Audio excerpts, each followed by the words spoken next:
Chinese Ambassador to the Philippines Wang Zilian hindi pa uuwiin ni Pangulong Ferdinand Marcos Jr. sa gitna ng West Philippine Sea issue. I think Ambassador Wang is just doing his job. He's just doing his job. He's continuing to state the Chinese narrative. Of course, we don't agree with that narrative. But I cannot see him doing anything else. So we just keep trying. Filipino caregiver Jimmy Pacheco na naging bihag ng Hamas nakauwi na sa Pilipinas. Pacheco desidido pa rin bumalik ng Israel. Babalik po. Kahit sinasabi nilang may lifetime pension po, ayaw ko pong umasa doon kasi mas maganda pa rin na sapayan ko po yun. Kung magkatotoo man yun, better po. Bilang ng cybercrimes ngayong taon tumaas kumpara noong mga nakaraang taon ayon sa datos ng Philippine National Police. Lalong pinapalakas ma'am yung ating cyber patrolling. Dahil alam po natin na na-monitor po, nag-report yung ating cybercrime group na may uptick po nung mga cyber-related crimes, lalong-lalo na po yung mga scam. Pangulong Ferdinand Marcos Jr. nakabalik na mula sa matagumpay na biyahe sa Japan. Investment pledges ng Japan umabot na sa 771.6 billion pesos mula noong February 2023. I'm also pleased to update that the letters of intent and MOU signed in February 2023, together with those signed during this visit, total now 771.6 billion pesos or approximately $14 billion in pledges from Japanese investors.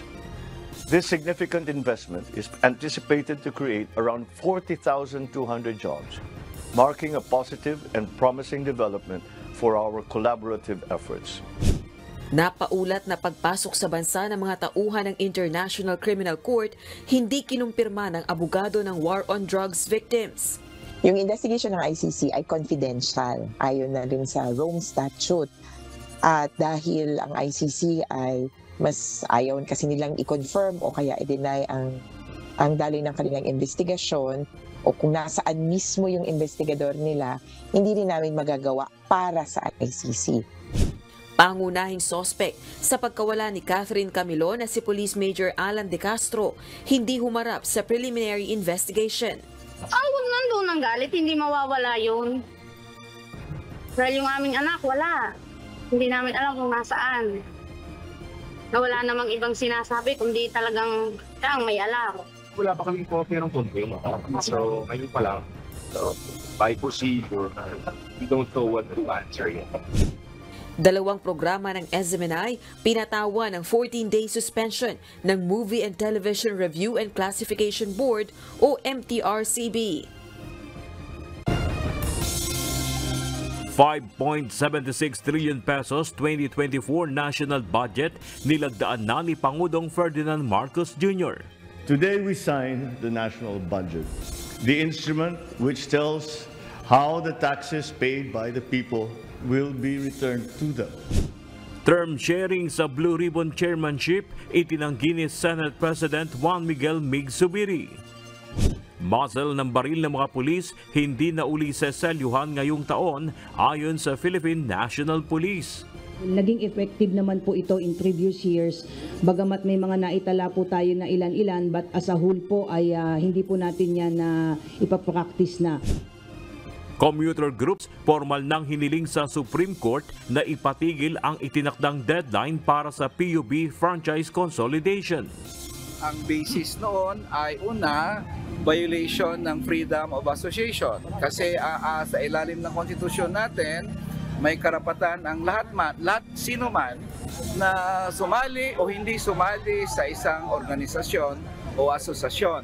Kung ang layunin talaga ng gobyerno ay ayusin yung ating public transport, bakit hindi ang gawin ng gobyerno ay magbuo tayo ng sarili nating industriya at tayo mismo yung lumika ng ating public transport. Isa pang witness ng prosekusyon sa drug case laban kay dating Senator Leila de Lima, nais na rin umanong bawiin ang mga pahayag. Security check sa Parañaque Integrated Terminal Exchange, inirekomendang paiigtingin pa. Medyo dapat dagdagan nila yung konting consciousness pagdating sa security. Naintindihan natin ang resources ng ating law enforcement ay kulang din. Kaya dapat talaga tulungan eh. That's the plan, sir, and that's actually yung gusto natin na mangyari, sir. Na dagdagan yung ating security personnel natin from PNP and then from the LGU and of course from the PITX itself. Kumalat na memo kaugnay sa pagdedeklara na special half working day sa December 22, fake news ayon sa Malacanang. Anihan ng palay sa Marso, hindi pa maaapektuhan ng El Nino ayon sa mga magsasaka. Sa tingin ko sa ngayon wala pang epekto kasi karamihan sa mga nakatanim ngayon, dry season crop yan eh. No? Karamihan sa mga nakatanim ay irrigated areas. No? Mahigit 5,000 beneficiaries na kinabang sa libreng medical mission at free store sa Fiesta ng Diyos ng MCGI sa Pampanga. Salamat ako ng marami. Nagpa-check up ako. Yun, binigyan ako ng gamot. Ngayon ko lang naranasan ng ganito. Ako ba sakaling mamatay? Hindi ko kalimutan nito. Nakalaking bagay sa akin itong nangyari dito. Salamat sa Diyos. Masaya po kami na galing kahit na po na malayo po kami pinanggalingan, naalis po yung pagod namin dahil sa sobrang saya ng ating test ng Diyos. Ang ating Brethren Day ay isang pagkakataon na i-apply natin yung ugali na itinuturo sa atin bilang mga Kristiyano. Ugali ng paglingap, pagpapakita ng pagmamahal, pagpapakita ng pag-ibig. Yung iibigin mo, yung umiibig lang sa'yo, doesn't make any difference doon sa ginagawa noong mga hindi naman talaga nakakaalam ng katwiran ng Diyos. Dahil yung aral ng Diyos, ang kanyang itinuturo, kahit yung hindi umiibig sa'yo, iibigin mo. Bilang ng mga Pilipinong mga mahihirap, bahagyang bumaba sa unang quarter ng taong 2023 ayon sa Philippine Statistics Authority. Ibig sabihin, 164 sa bawat 1,000 pamilya ay matuturing na mahirap noong unang 6 na buwan ng taong 2023. Malakihang dagdag presyo sa langis inaasahang ipatutupad sa huling linggo ng 2023. Sunshine Media Network International o SMNI pinatawa ng 30 araw na suspensyon ng National Telecommunications Commission o NTC.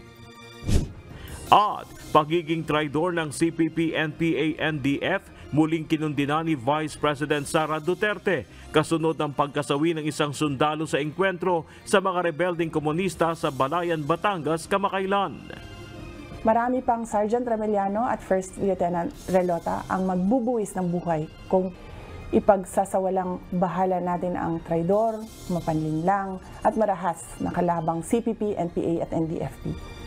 Maraming kabataan din ang hindi makakapagtapos ng pag-aaral kung hahayaan natin silang mabiktima ng mga grupong ito upang gawing armadong terorista.